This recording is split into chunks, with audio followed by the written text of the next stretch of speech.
अच्छा, next Kepler's laws का जो स्टेटमेंट है वो ये है, according to Kepler's second law also known as laws of areas, the speed of the planet varies in such a way that the radius vector drawn from the sun to the planet sweeps equal area in equal times. This statement can be write as the aerial velocity of the planet is constant.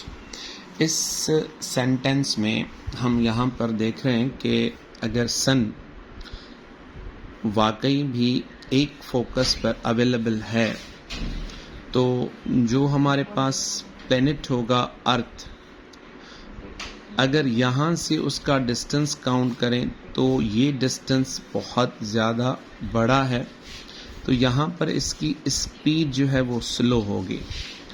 और यहाँ पर जब आ जाएगा planet इस तरह से अर्थ revolve कर जब यहाँ पर पहुँचेगा तो उस वक्त सूरज से बहुत ज़्यादा नज़दीक आ जाएगा और नज़दीक होने की वजह से इसकी स्पीड यहाँ पर ज़्यादा होगी। अब इस लॉ के मुताबिक हम क्या कह रहे हैं कि area travel by a planet in equal interval of time is equal.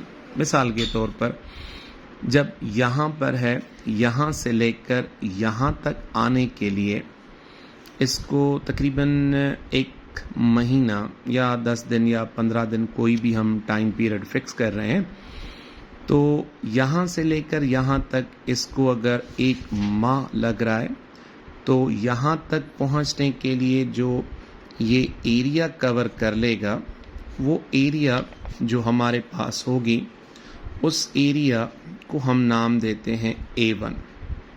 यहाँ पर स्लो चल रहा है, ऑर्बिटल जो इसकी वेलोसिटी है वो स्लो है, तो इस स्लो होने की वजह से इसका जो एरिया लगेगा यहाँ पर वो हमारा ये बनेगा। लेकिन साल के दूसरे हिस्से में यहाँ पर अगर हम एक माह हमने तस्वुर किया है तो इसकी जो स्पीड है यहाँ पर स्लो है, तो ऑर्बिट में इसने कम डिस्टेंस ट्रेवल किया है।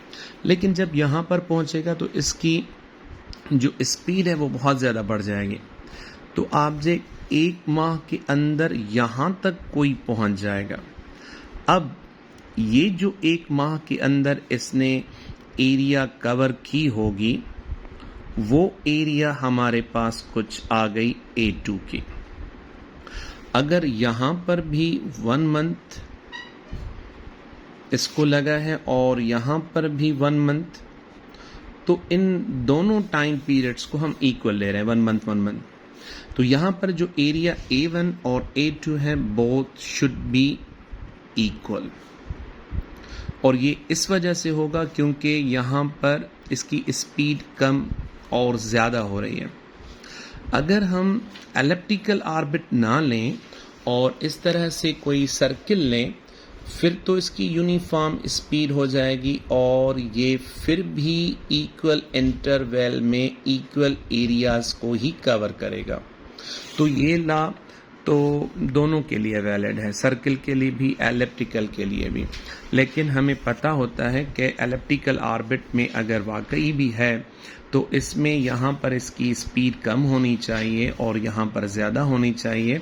तो इसकी स्पीड यहाँ पर कम होने की वजह से जितनी एरियल वेलोसिटी यहाँ पर मिल रही है उतनी ही यहाँ पर मिलेगी। तो ये जो पार्टिकल हैं ये एरिया को हम इक्वल ले रहे हैं।